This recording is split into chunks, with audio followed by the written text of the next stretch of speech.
The first thing I noticed when I opened my front door wasn't the overturned furniture or the scattered papers. It was the silence, that heavy, unnatural quiet that wraps around you like a burial shroud, whispering that something is terribly wrong. I'm Audrey, and I just spent 3 days at a corporate retreat, learning how to trust my colleagues through ridiculous team-building exercises. Now I'm standing in my ransacked living room, realizing I should have been more concerned about trusting my own family. My fingers trembled as I dialed Ryan's number. 1 ring, 2 rings, the familiar click of voicemail. Of course, my dear husband was probably at his mother's house, pretending not to know why his wife was calling.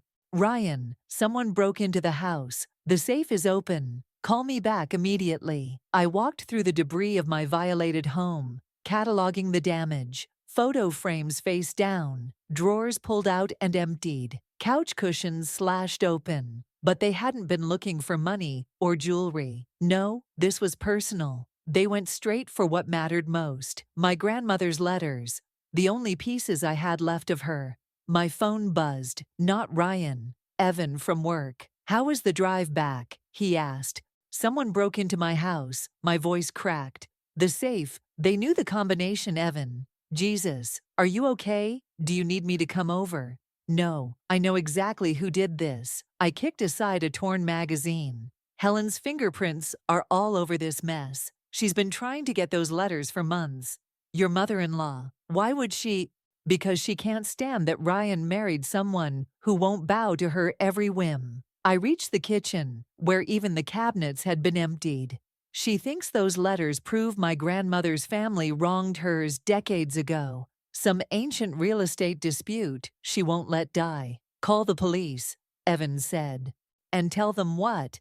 "That my mother-in-law used a key my husband probably gave her to steal family documents. That my sister-in-law probably helped because she's bitter about her divorce and wants to hurt someone else's marriage." I laughed, but it came out hollow. "They're too smart for that. They'll say Ryan gave them permission. It'll be my word against the entire Miller family." The basement door stood open. I hadn't checked down there yet. "I have to go, Evan. I need to see what else they took." "Audrey, wait." I hung up and descended the stairs, each step creaking under my feet. The basement light flickered on, revealing more chaos. But something caught my eye. A small piece of paper trapped under a fallen box. I pulled it free. It was a receipt from the hardware store 3 days ago for a duplicate key. My phone buzzed again. "Ryan, where are you?" I asked before he could speak. "At Mom's." "Listen, Audrey, I can explain." "Did you give her a key?" Silence. Then, "She said she just wanted to look for some old family photos while you were away." I didn't think. You never do think when it comes to her, do you? I crushed the receipt in my fist. Those letters were all I had left of my grandmother, Ryan, the only things that were truly mine.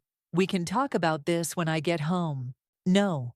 The word came out sharp enough to cut. "We'll talk about this in front of everyone. I'm coming over there right now. And Ryan, tell your mother to prepare for war." I ended the call and stood in my destroyed basement, surrounded by the wreckage of trust. They thought they could break me, make me submit to their control, like everyone else in their lives. But they had no idea what they'd just started. Sometimes the most dangerous opponent isn't the one who strikes first. It's the one who knows how to strike back harder. Helen's pristine living room made my skin crawl. Everything perfectly arranged, not a cushion out of place, while my house lay in ruins across town. The family photos on her walls told their own story. Ryan and Chloe's childhood moments, carefully curated to show Helen's version of reality. Not a single picture of my wedding day among them. "I have no idea what you're talking about." Helen's voice dripped honey-sweet poison as she poured tea into delicate cups. "Ryan gave me permission to look for old family albums while you were away. Nothing more." Chloe sat beside her mother, arms crossed, wedding ring conspicuously absent. "You're being hysterical, Audrey, as usual." I placed the hardware store receipt on the coffee table. "Funny how you needed a new key made 3 days ago. Planning ahead?" Ryan shifted in his seat, eyes darting between his mother and me. Maybe we should all calm down. Oh, we're very calm, I said, watching Helen's perfectly manicured fingers tighten around her teacup. Just like we were calm last Christmas when you went through my phone while I was sleeping. Or last month when you showed up unannounced at my office to check on me. I worry about my son, Helen said. Someone needs to look out for his interests. His interests. My laugh felt like broken glass in my throat. Or yours. Mother was right about you from the start. Chloe leaned forward, eyes gleaming. You never understood our family, always keeping secrets, hiding things in that safe of yours. Those letters belong to my grandmother. Letters that prove your family cheated ours 60 years ago. Helen's mask cracked. That property should have been ours. Your grandmother knew exactly what she was doing when she… Mother! Ryan's warning came too late. I stood slowly, pieces clicking into place. So you admit you took them? Helen's face smoothed over instantly. I admitted nothing. And you have no proof. You're right. I pulled out my phone, thumb hovering over the record button. But I will. Ryan, are you coming home or staying here? He looked at his mother, then at me. Always torn, always choosing the path of least resistance. I think maybe we all need space to cool off.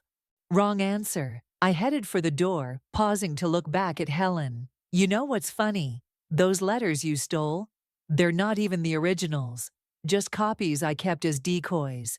Grandmother taught me well.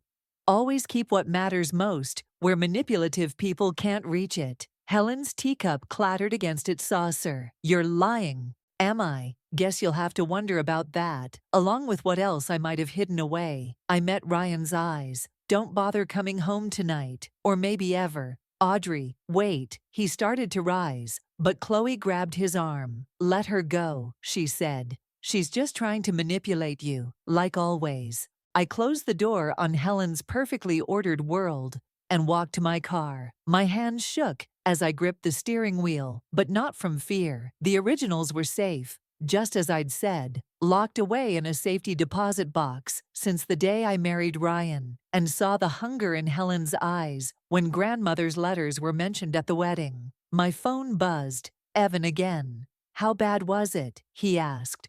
They took the bait. Helen practically confessed. I started the engine. But I need your help with something else. Remember that security system you installed at your lake house? The one with the hidden cameras. Yeah, why? Because I'm done playing defense. They want to go through my things? Let's make sure we catch them in the act next time. I pulled away from Helen's house, watching it shrink in my rearview mirror. And Evan, thank you for being the one person in my life who actually listens. Always. But Audrey, just be careful. People like that, they're most dangerous when they're cornered. I ended the call, mind already racing with plans. Helen thought she knew everything about me, had me all figured out. But she'd forgotten one crucial detail. I'd spent 3 years watching her manipulate everyone around her. I'd learned from the best. And now it was time to put those lessons to use. The coffee shop across from Helen's favorite salon wasn't my usual spot, but it gave me a perfect view. I'd been watching for 2 hours when Evan slid into the seat across from me, pushing a fresh cup toward my hands. The cameras are set up, he said. Motion sensors, night vision, everything feeding directly to your phone. But are you sure about this? I nodded toward the salon's window, where Helen and Chloe sat getting their weekly manicures. Listen. I pressed play on my phone, their voices crystal clear through the bug I'd planted in Helen's purse during our confrontation. We need those original letters, Helen was saying. That safety deposit box has to be at her bank downtown. Ryan says she's been going through their financial records, Chloe replied, probably planning to divorce him and take everything. Over my dead body, I didn't spend 30 years building this family's reputation to have her destroy it. We're going back to the house tomorrow while she's at work. There has to be something we can use against her. I stopped the recording. Still think I'm paranoid? Evan's face hardened. We should take this to the police. And tell them what? That my mother-in-law is planning to rob me. They'll say it's a family matter. I wrapped my hands around the warm cup. Besides, I want more than just stopping them. I want them to face consequences for once in their privileged lives. My phone buzzed, Ryan calling again. Third time today. I declined it. He's been sleeping at their house, I said. Probably plotting with them, trying to figure out where the originals are. Or maybe he's worried about you. Then he should have worried before giving them a key to our house. The coffee turned bitter in my mouth before choosing them over me. Again. A text from Ryan. Please come home. We need to talk. Home, I muttered. Like that means anything anymore. Evan leaned forward. Audrey, I know you're hurt, but the salon door chimed. Helen and Chloe emerged, fresh manicures gleaming. They headed toward Helen's Mercedes, but Helen paused, looking directly at the coffee shop window. I didn't move, couldn't breathe. Her lips curved into that knowing smile I'd grown to hate. She knew I was watching. Time to go, I said, standing abruptly. They'll be at my house tomorrow at 10, according to their usual schedule. That's when we'll catch them. Evan raised an eyebrow. I thought you wanted to handle this yourself. I do, but I gathered my things, hands shaking slightly. I can't face them alone anymore. I need someone in my corner. Always. He touched my arm gently. Just promise me something. Don't let revenge consume you. I've seen what it does to people. I watched Helen's car pull away, remembering the day she'd first shown her true colors. Our wedding reception, when she'd cornered me in the bathroom. You'll never be good enough for this family, she'd said. One day, Ryan will realize that. This isn't about revenge, I told Evan. It's about justice, and maybe saving Ryan from them, even if he doesn't want to be saved. My phone buzzed again, a text from an unknown number. I opened it and felt my blood freeze. Found something interesting in your grandmother's old law firm records. Tomorrow noon, Riverside Park. Come alone, or Ryan learns everything about the Anderson case. Evan noticed my expression. What's wrong? I closed the message, mind racing.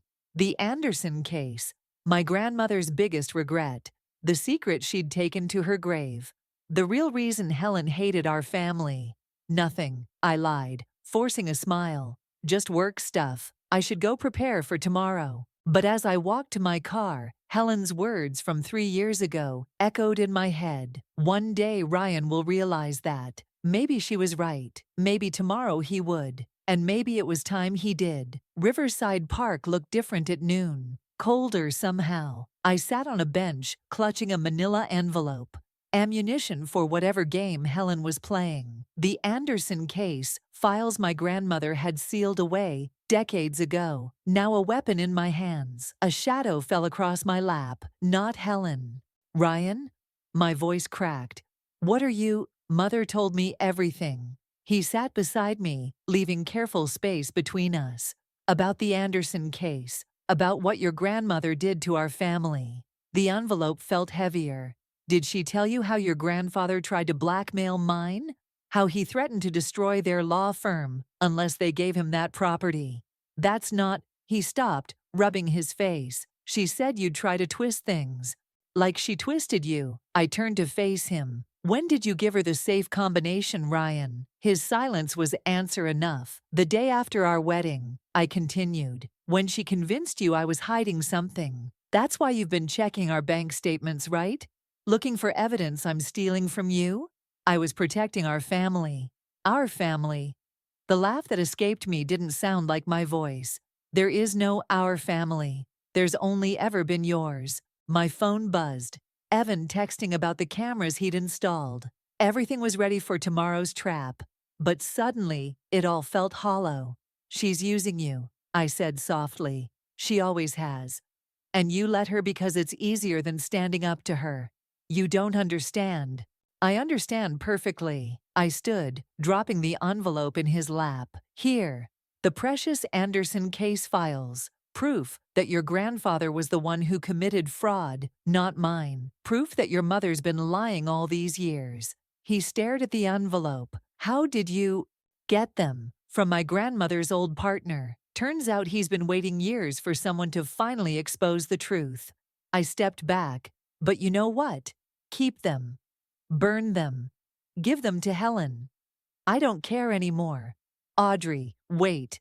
I filed for divorce yesterday. The words hung between us like shattered glass. Ryan's face went pale. You what? Check your email. The papers should arrive today. My hands were steady now. I'm done being the villain in Helen's story. Done watching you choose them over me. Done pretending we have a marriage worth saving. He stood, reaching for me. We can fix this. I'll talk to Mother. That's exactly the problem. I moved away from his touch. Your first instinct is still to run to her. It always will be. My phone buzzed again. Helen this time. Where are you? We had a deal. I typed back, deals changed. Ask Ryan about the files. You can't just throw away 3 years of marriage, Ryan said. You already did that when you gave them the key to our house. I started walking away, then paused. You know what the saddest part is? I actually thought I could save you from them, but you don't want to be saved. Audrey, goodbye, Ryan. I walked through the park, past the spot where he proposed, past the bench where we used to have Sunday picnics. My phone kept buzzing. Helen, Ryan, even Chloe. I silenced them all. Only Evan's message got through. Cameras are live. You still want to go through with tomorrow's plan? I stopped at the park exit, looking back one last time. Ryan stood where I'd left him, envelope clutched in his hands, looking lost. For a moment, my resolve wavered. Then I remembered the ransacked house, the violated safe, 3 years of subtle manipulation and gaslighting. Yes, I texted back, but change of plans. I don't just want to catch them in the act anymore. What do you want? I watched Ryan pull out his phone, probably calling Helen, always running back to Mother. I want to destroy them, I typed, all of them. Because sometimes the only way to save yourself is to burn everything to the ground and start over. The security camera feed flickered on my laptop screen as I sat in my car across the street. 10 minutes until Helen's usual Thursday morning intrusion. Evan's sophisticated setup captured every angle of my house. Front door, back door, even the garden path Helen loved to criticize. You don't have to watch this, Evan said from the passenger seat. We can just let the cameras record. I need to see it. My knuckles whitened around my coffee cup. Need to know exactly how they do it. Right on schedule, Helen's Mercedes glided to a stop in front of my house. She stepped out, perfectly coiffed as always, followed by Chloe. But then a third door opened. Ryan. The coffee cup crumpled in my grip. He's helping them. They approached the front door, Ryan glancing nervously over his shoulder. Helen said something, gesturing impatiently. He pulled out a key, not the copy, but his original. Jesus, Evan muttered. Audrey, maybe we should…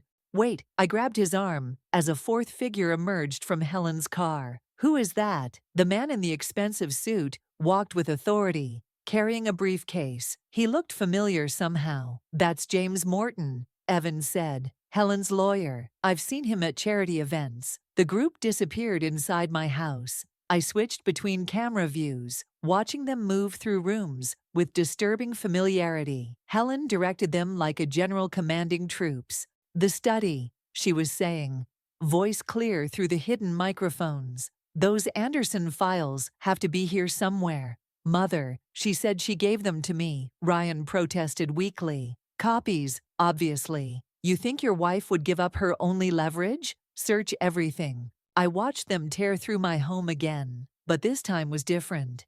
This time, I saw Ryan's hands shaking as he opened drawers, saw Chloe's satisfied smirk as she knocked books off shelves, saw Helen's mask slip when she thought no one was watching, revealing raw desperation beneath.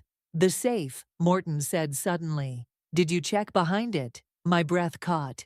The wall safe had been a decoy. Everyone knew about it. But behind it, there's nothing back there, Ryan said quickly, too quickly. Helen's eyes narrowed. Move it. Mother, move it. I grabbed my phone, fingers hovering over 911. Behind that safe was a hidden compartment, installed by the previous owner. Inside were documents far more damaging than the Anderson case. Evidence of Helen's own financial misconduct, carefully gathered over 3 years of watching and waiting. Ryan stepped forward, then stopped. No. What did you say? Helen turned on him. I said no. His voice strengthened. This ends now. We're leaving. After everything I've done for you. Helen's calm cracked. That woman has poisoned you against your own family. That woman is my wife. Not anymore, Morton interrupted smoothly. The divorce papers were filed yesterday. You have no legal right to prevent us from… From what? I stepped into the doorway, phone recording everything. Breaking and entering, destruction of property, conspiracy. They froze like guilty children, except Helen. She smiled that knowing smile. Perfect timing, dear. We were just discussing the Anderson case and other family matters. I can see that. I moved further into the room, Evan close behind. But you made one mistake, Helen. You got sloppy. Desperate. I don't know what you mean. The Anderson case was never about property fraud, was it? It was about covering up what really happened. What you did. Her smile slipped. You're confused. The real documents aren't behind that safe. They're already with the district attorney. I met Ryan's stunned gaze, along with proof that your mother embezzled millions from her own charity foundation. That's why she's so desperate to find evidence against my family. To protect herself. The room erupted in chaos. Helen lunged for her lawyer. Chloe started screaming. Ryan stood frozen between them all. But I kept my eyes on Helen, watching her perfect world crumble. Sometimes revenge isn't about destroying someone. Sometimes it's about letting them destroy themselves. And sometimes justice comes from simply telling the truth. The police lights painted my living room in alternating red and blue. Helen sat primly on the couch, tears streaming down her perfectly made-up face as she spoke to the officers. I was just trying to protect my son, she sobbed. From her, she pointed at me, and I watched 3 years of careful planning crumble. Mrs. Miller was threatening our family, Morton added smoothly. We have evidence of her harassment, her obsession with destroying her mother-in-law's reputation. The break-in was merely an attempt to recover documents that rightfully belonged to the family. My phone felt heavy in my pocket, the recording of their intrusion now useless. They'd gotten ahead of me, turned it all around, just like Helen always did. That's not true, Ryan said suddenly. All eyes turned to him. Mother, stop. Just stop. Helen's tears vanished instantly. Ryan, dear, you don't understand. I understand perfectly. He stepped away from her, toward me, but I backed away. Too little, too late. The embezzlement accusations, they're true, aren't they? That's why you've been so desperate to destroy Audrey's family's reputation, to cover your tracks. Everything I did was for this family. Helen's mask shattered completely. That money secured your future, your sister's future, and she jabbed a finger at me, threatened to ruin everything.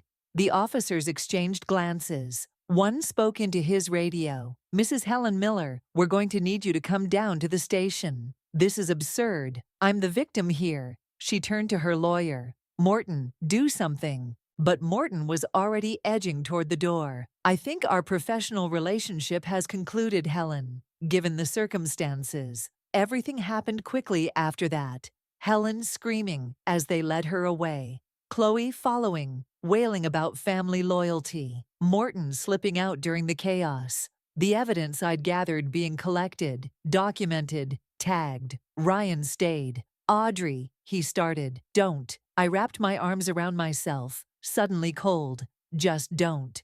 I didn't know about the charity money, about any of it, I swear. But you knew about the break-ins, the harassment, the lies. My voice cracked. You chose them. Every single time, you chose them. I can fix this. Fix what? I gestured at our destroyed home. My grandmother's letters are still gone. Our marriage is over. Your mother's going to jail. What exactly can you fix? Evan appeared in the doorway. Audrey, the detective needs your statement. I moved to follow him, but Ryan caught my arm. I love you, he said desperately. Isn't that worth something? I looked at his hand on my arm. remembering every touch, every promise, every moment I'd thought we were building something real. Then I remembered watching him help them break into our home, watching him choose his mother's lies over my truth one last time. Love without trust isn't love, I said quietly. It's just another form of control. I pulled away, leaving him standing in the wreckage of our life together. The detective waited with more questions, more forms, more procedures, hours of explaining how I'd gathered evidence of Helen's embezzlement, how I'd documented her harassment, how I'd watched my marriage die slowly, under the weight of manipulation and lies. Later, alone in my car, I pulled out my grandmother's last letter, the real one, not the copy Helen had stolen, the one I'd kept close all these years. "Remember, dear heart," she'd written. "Sometimes winning means walking away. Sometimes the greatest victory is in refusing to play their game at all." My phone buzzed. Ryan again. I declined the call and started the engine. In the rearview mirror, I could see him standing in the doorway of what used to be our home, looking lost. For a moment, my heart ached. But as I drove away, I realized something. In trying to destroy Helen, I'd almost become her. Manipulative, obsessed with control, willing to sacrifice anything for victory. My grandmother had been right.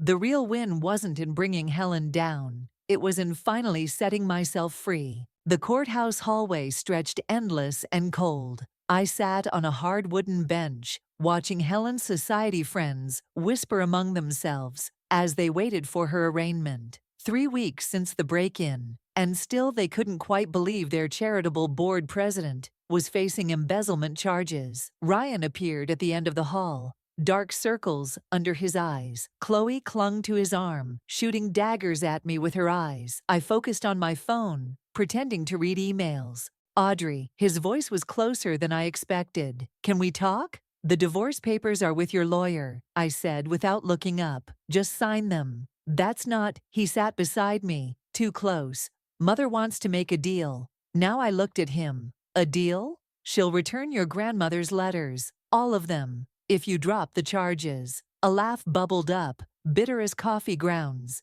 "You really don't get it, do you? She's still my mother. And that's all that matters, right?" I stood, needing distance. Even after everything she did, everything she stole, she made mistakes. Mistakes, my voice carried, making heads turn. She systematically destroyed our marriage, terrorized me in my own home, stole millions from her own charity. Those aren't mistakes, Ryan. They're choices. Helen's lawyer appeared, beckoning to Ryan. But before he could move, the courthouse doors burst open. Evan rushed in, clutching a manila envelope. "Got it," he said, breathing hard. "Found it in Morton's office." I opened the envelope with trembling fingers. Inside was a single document, a letter from Helen to her lawyer, dated 3 years ago, the day before my wedding. "What is that?" Ryan asked. "Insurance," I said, scanning the contents. "In case I ever threatened her control over you." I looked up as Helen entered in handcuffs, flanked by officers. She planned this from the beginning. The harassment, the break-ins, everything. It was all calculated to make me look unstable, obsessed with the Anderson case. Helen's eyes locked onto the letter. For the first time, I saw real fear there. "Where did you get that?" she demanded. "Your lawyer isn't as loyal as you thought." I held up the letter. "You documented everything, Helen. Every step of your plan to destroy me. And now everyone's going to know exactly who you are. You ungrateful little—" She lunged forward, but the officers held her back. "Mother, stop." Ryan moved between us. "Just stop." Helen's face crumpled. "Everything I did was for you. To protect you from her." "From what?" Ryan's voice cracked. "From being happy? From having a life outside your control. She never loved you like I do." "No," I interrupted. "I loved him enough to let him choose. You loved him enough to make sure he never could." The whispers around us grew louder. Helen's friends watched in horror as their perfect society matron shattered before their eyes. Chloe backed away from her mother, finally seeing the truth she'd helped enable. The arraignment's starting. Evan said softly. I handed the letter to the district attorney, who'd been waiting quietly nearby. Then I turned to Ryan one last time. I did love you, I said. But love shouldn't hurt like this. Audrey, please. Goodbye, Ryan. I walked away as Helen was led into the courtroom, her carefully constructed world collapsing behind me. My phone buzzed. A text from my grandmother's old law partner. Found something in the archives. It read, "Your grandmother would be proud." Outside, the autumn air felt clean and sharp. Evan caught up with me at the bottom of the courthouse steps. "You okay?" he asked. I watched leaves scatter across the pavement, breaking free from their branches, carried away by the wind. "No," I said honestly, "but I will be. Because sometimes winning isn't about destroying your enemies. Sometimes it's about refusing to let them destroy you. And sometimes the greatest revenge is simply walking away, head held high, leaving them to face the consequences of their own choices." The last box from my old life sat unopened on my new apartment floor. Through the window, downtown lights glittered like scattered stars, so different from the suburban darkness I'd left behind. My phone lit up. Evan's text about Helen's sentencing. 5 years for embezzlement. The society pages were already buzzing with scandal. Her carefully crafted reputation shattered like a dropped teacup. A knock at the door made me freeze. I knew that pattern. 3 quick taps, 1 slow. Ryan stood in the hallway, holding a familiar leather-bound bundle. "Grandmother's letters," I said, throat tight. "Found them in Mother's study while cleaning out the house." He held them out like a peace offering. "They were always yours." I took the bundle, fingers tracing the worn edges. "How is she?" "Angry. Bitter." He shrugged. "Chloe's in therapy. Says she's starting to understand some things about our family. And you?" "Learning to stand on my own." He glanced past me into the apartment. "You're painting." An easel stood by the window, canvas half covered in bold strokes of red and gold, something I discovered by accident, a way to pour out everything words couldn't express. "It helps," I said simply. "Audrey, I don't." I stepped back, creating distance. "We both know why it ended." "I know, He pulled out an envelope. "The signed divorce papers.